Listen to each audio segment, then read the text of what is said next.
तो नेक्स्ट हमारे पास जो चैप्टर है वो है सीपीयू स्ट्रक्चर एंड फंक्शन। उसमें आपके पास पहला जो टॉपिक है that is processor organisation. Processor organisation क्या होता है इसकी हम बात करेंगे, और इसमें क्या चीज़ें हैं, कौन से इसके पार्ट्स हैं, उसकी हम बात करेंगे। तो प्रोसेसर ऑर्गेनाइजेशन का क्या मतलब है? वो वाला प्रोसेस जिसमें प्रोसेसर के डिफरेंट जो पार्ट्स हैं उनकी अरेंजमेंट की गई है, तो ये प्रोसेस प्रोसेसर ऑर्गेनाइजेशन कहलाता है। मीन्स के कौन कौन से पार्ट्स हैं, कहाँ कहाँ पर वो मौजूद हैं, कैसे वो एक दूसरे के साथ कोऑर्डिनेट करते हैं, इस बात की डिस्कशन, इस बात का जो लेआउट है that includes in processor organisation. जब हम प्रोसेसर ऑर्गेनाइजेशन की बात करते हैं, हम ये बात करते हैं कि कौन कौन से पार्ट्स और कंपोनेंट्स हैं इसके अंदर, जब हम उसकी बात करते हैं तो सबसे पहले हमें ये देखने की जरूरत है कि what are the basic needs for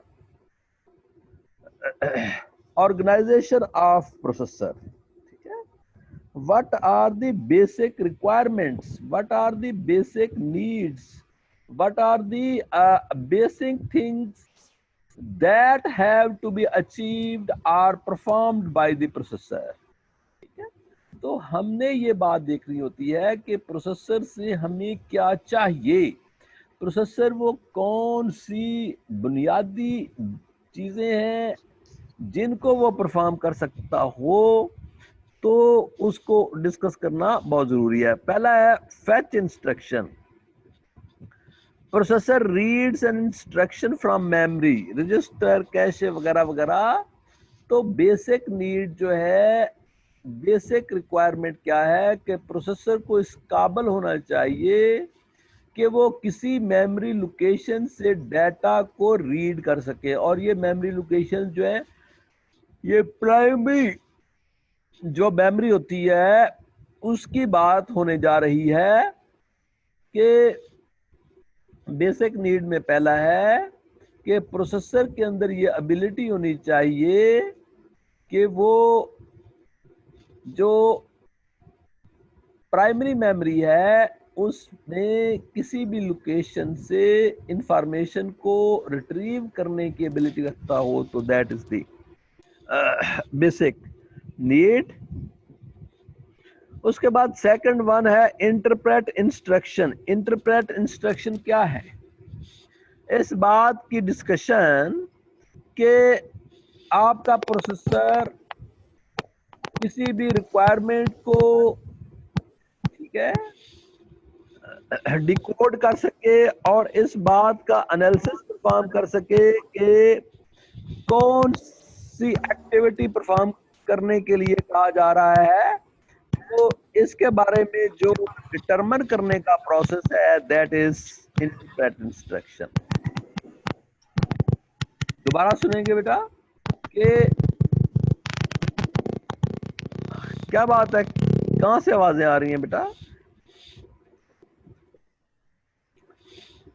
तो हम बात कर रहे हैं इंटरप्रेट इंस्ट्रक्शन के सिस्टम के अंदर इस बात की एबिलिटी का होना, प्रोसेसर के अंदर इस बात की एबिलिटी का होना कि वो इंस्ट्रक्शन को डिकोड करते हुए डिटरमिन कर सके कि कौन सा एक्शन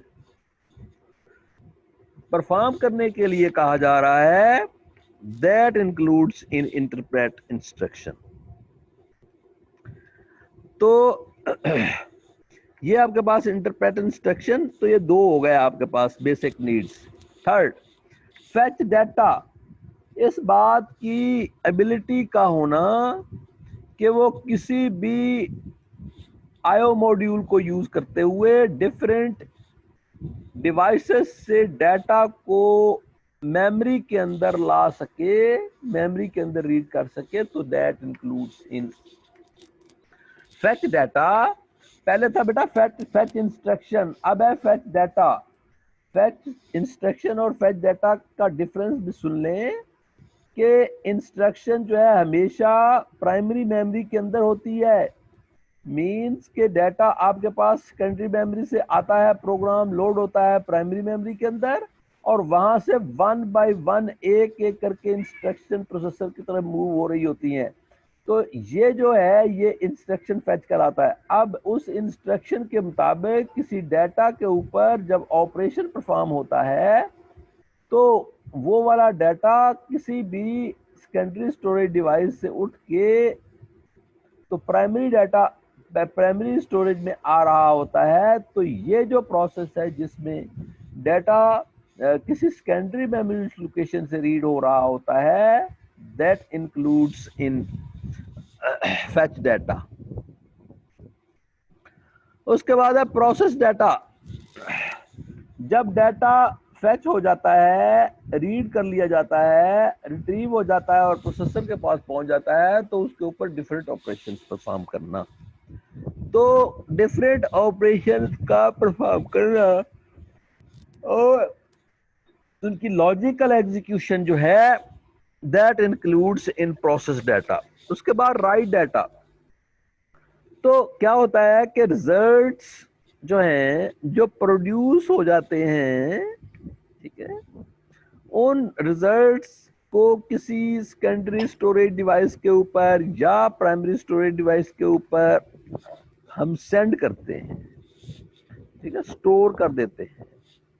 तो ये जो एबिलिटी है दैट इंक्लूड्स राइट डाटा। तो ये आपके पास 5 बेसिक नीड्स या रिक्वायरमेंट्स होती हैं जिनको अचीव करने के लिए प्रोसेसर डिजाइन किया जाता है। तो जब जब आप प्रोसेसर डिजाइन करने की बात कर रहे होते हैं तो तब आपने ये देखना है कि these are the basic needs that must be fulfilled by the processor. तो ये हमने नीड्स की बात कर ली। अब है कि प्रोसेसर के अंदर कौन कौन से एलिमेंट्स हैं। अब देखें प्रोसेसर के अंदर रजिस्टर्स होते हैं, एएलयू होता है, ठीक है, एएलयू रजिस्टर्स। एएलयू जो है वो पार्ट होता है अरिथमेटिक एंड लॉजिक यूनिट भी उसको आप कहते हो। तो वो उसके बाद पहला हम कंसीडर कर देते हैं रजिस्टर ऑर्गेनाइजेशन। तो ये किसका पार्ट है? ये प्रोसेसर का पार्ट है। प्रोसेसर ऑर्गेनाइजेशन में हमने कहा कि प्रोसेसर के अंदर जो पार्ट्स है उनकी तरतीब देना कि वो किस तरीके से एक दूसरे के साथ अटैच्ड हैं। तो ये ऑर्गेनाइजेशन प्रोसेसर ऑर्गेनाइजेशन। अब प्रोसेसर के जो डिफरेंट पार्ट्स में है उनमें पहला पार्ट है रजिस्टर्स। तो रजिस्टर क्या होता है? रजिस्टर की बेटा डेफिनेशन आप सुन लें कि एक fixed size high speed memory location जो डाटा को टेम्परेरी बेसिस पे स्टोर करने के लिए यूज होती है, that is called as register. अब हम जब रजिस्टर ऑर्गेनाइजेशन की बात करते हैं तो आपके पास 2 किस्म के रजिस्टर्स होते हैं। पहला है यूजर विजिबल रजिस्टर्स, ठीक है, यूजर विजिबल रजिस्टर्स, और दूसरा है कंट्रोल एंड स्टेटस रजिस्टर्स। तो पहले हम बात करते हैं यूजर विजिबल रजिस्टर्स। ऐसे वो वाले registers within the processor, ठीक है, जो यूजर से रिलेटेड डिफरेंट टास्क को परफॉर्म करने के लिए इम्प्लॉय या यूज किए जाते हैं, that includes in the user visible registers, ठीक है।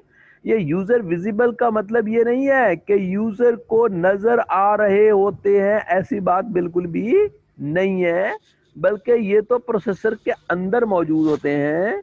और प्रोसेसर के अंदर आप कैसे देख सकते हैं? जब तक कि उसको आप खत्म ना कर दो, उसको तोड़ के अलग ना कर दो, तो तब तक हम देख नहीं सकते हैं।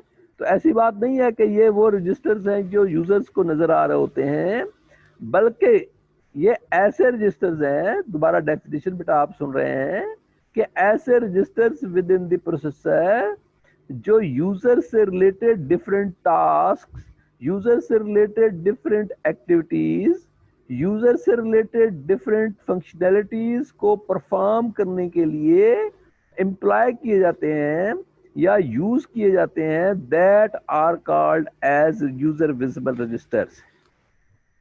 अब यूजर से रिलेटेड जो टास्क हैं उनको परफॉर्म करने के लिए कौन कौन से रजिस्टर्स हैं, ये यहाँ पे कुछ कैटेगरीज ऑफ रजिस्टर्स डिस्क्राइब की गई हैं जिनकी हम बात करते हैं।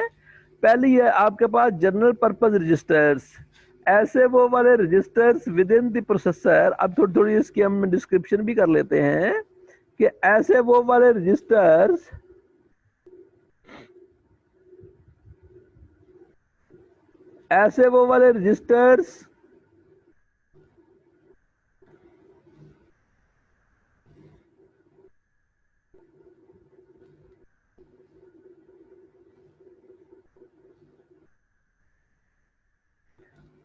जनरल पर्पस रजिस्टर्स के लिए हम बात कर रहे हैं कि ऐसे वो वाले रजिस्टर्स जो वैरायटी ऑफ फंक्शंस के लिए इम्प्लॉय किए जाते हैं, यानी कि वैरायटी ऑफ फंक्शंस के लिए इम्प्लॉय का मतलब है कि ये ऐसे रजिस्टर्स हैं जिनमें डाटा भी आप स्टोर कर सकते हैं, ये ऐसे रजिस्टर्स हैं जिनके अंदर वेरिएबल भी आप स्टोर कर सकते हैं, ये ऐसे रजिस्टर्स हैं जिनमें आप एड्रेसेस वगैरह भी स्टोर कर सकते हो।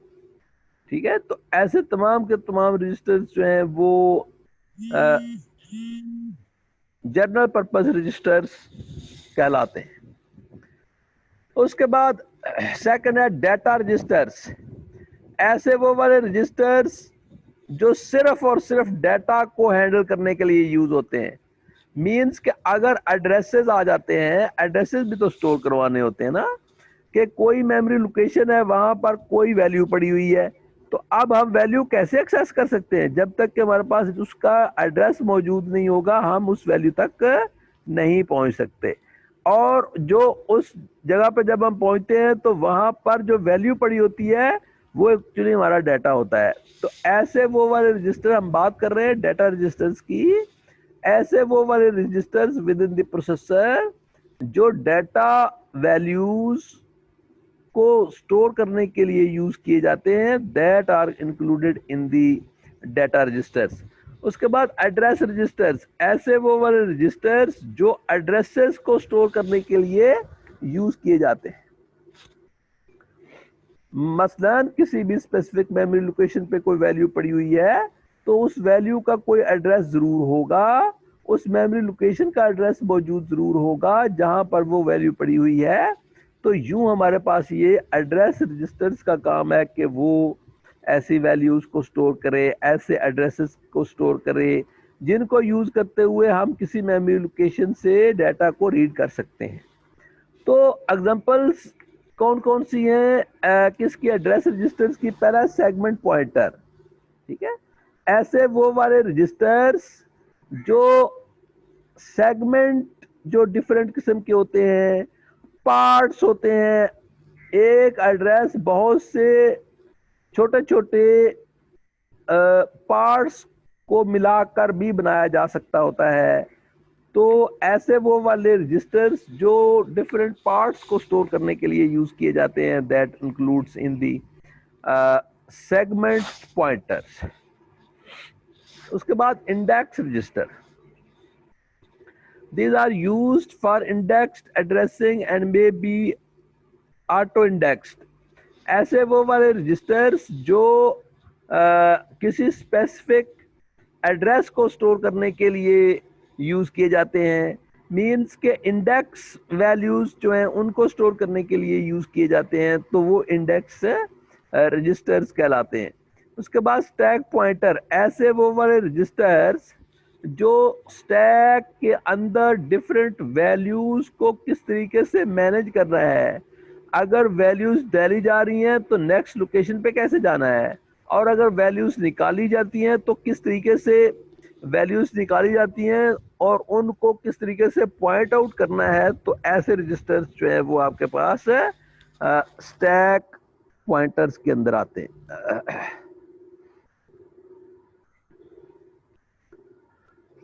तो